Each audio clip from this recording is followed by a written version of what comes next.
able to walk behind everybody, there's a couple people we need to start believing in our dogs and not calling them off, okay? Because in a couple of those, and I'm not going to pick on anybody, I'm going to talk in generalizations, we actually called our dog off of the victim, or the decoy.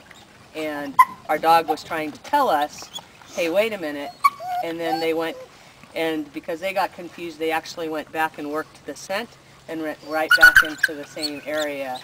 So that should be definitely a clue, right? Let's start paying attention to the dogs and the body language and believe in them. These guys, you know, there's a few that are still trying to put the pieces to the puzzle together, but when it comes to scent detection, they really are working it. So, speaking of scent detection, okay, here's the topic for the day. What is scent detection? Does anyone have a general idea of what it means and what it could be? The distinguishing of different scents. Okay. That's a good. Anyone else? Thoughts? Jump in, because this is how we learn. It's when they pick up on just one certain scent that is abnormal for the area. Okay. What did you say? Scent what? Scent detection. Detection. Is it like also when they have to verify like which scent people they're supposed to follow? Like, Yes. Yeah. No, you guys are all on the right track. What scent discrimination and scent detection is the ability of the animal to discriminate one odor from another odor. Example. We're out in the wilderness. There are animal odors out here. Scent is odor. Okay? We may not be able to smell those smells, but their nose has the ability to detect one particle of odor out of 1 trillion parts of odor. Okay? That's how sensitive their nose is. And what that equates to is this. Think about a grain of sand. You pick one grain of sand out of that beach, right, or an area on the beach, and that grain is a different odor, their nose can distinguish it. That's how sensitive. Or if you were to take an eyedropper and one drop of something were to drop down, they could distinguish that within a mile radius. Okay? So it's pretty intense. Now, they don't think about it. It's natural to them. Okay? So scent detection, scent discrimination is the ability to distinguish between one odor and another. Now, what we do when we do the search dogs, and it applies whether it's narcotics or explosives, is we introduce a type of scent. In search and rescue, it's human scent. Okay? In narcotics or explosives, it's either a drug or an explosive like C4 or dynamite. With human scent, we have tons of variables. Each one of us out here has a unique body odor, right? Now we try and mask it with perfumes and deodorants and baths and showers and things like that, okay? But it's still unique to us. When we are walking, just everyday normal, and even though we're covered up in clothes, we're dropping tens of thousands of skin cells all day long, okay? That one skin cell, remember that grain of sand? That one skin cell is like that grain of sand, okay?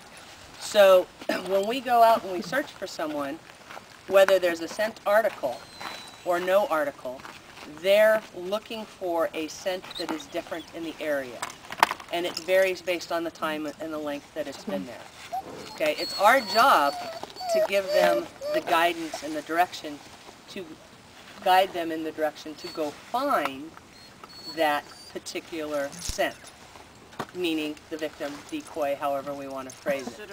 Okay, so I'm trying to bring this in so that you think about it, because in our exercises last week, whether it was when we had a couple of the dogs tracking on leash, or whether when it was that area search with the articles dropped, Our dogs did some things that were behavioralistic in that they put their nose to the ground, really sniffed and inhaled, got up and walked off, right?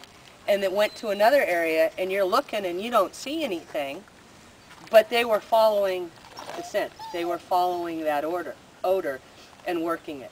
So that's why it's important that we read our dogs and learn their body language. And Kat, I'm going to pick on you for just one moment, because there was a moment, and if you watch the video for Kat when she was tracking, she said, I don't know if my dog is taking me for a walk or working me. I bet when you go back and look at it now, it's obvious. But in that moment, it wasn't obvious. Okay? So it's really important that we allow them to work and believe them and follow them. Because the other thing I want to point out is that if your dog takes off, like Tony with Raven, Raven took off. Raven was on that odor and was gone and working it, and then Raven disappeared into the trees, right? When Raven didn't come back within 30 seconds or a minute, move in, follow them up, because they're really working it, okay? So those are a couple of things that I just wanted to point out. Any questions on scent detection, scent discrimination? I have my laptop in Wanda.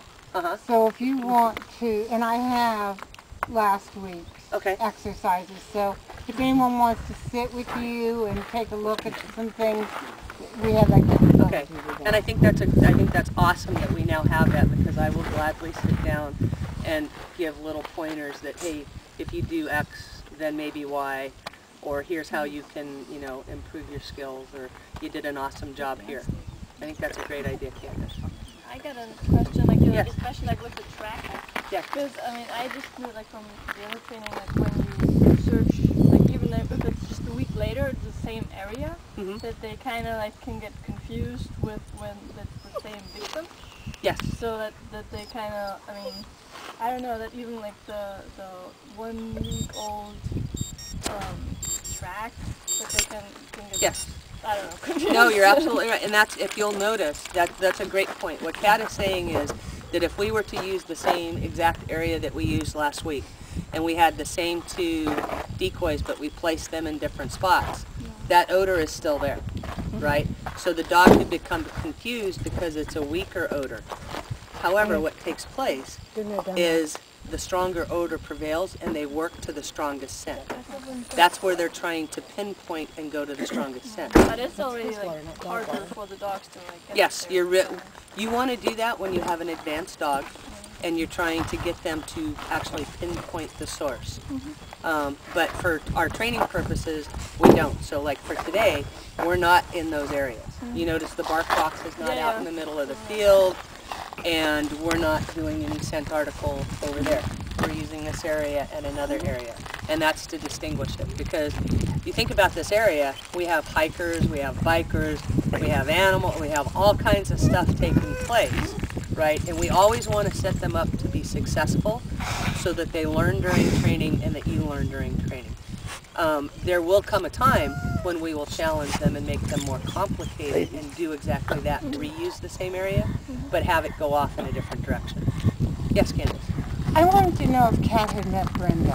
I don't know. I have met When we interviewed her. Oh, of course. Okay. Kat, Brenda, Kat. Daisy and Dusty.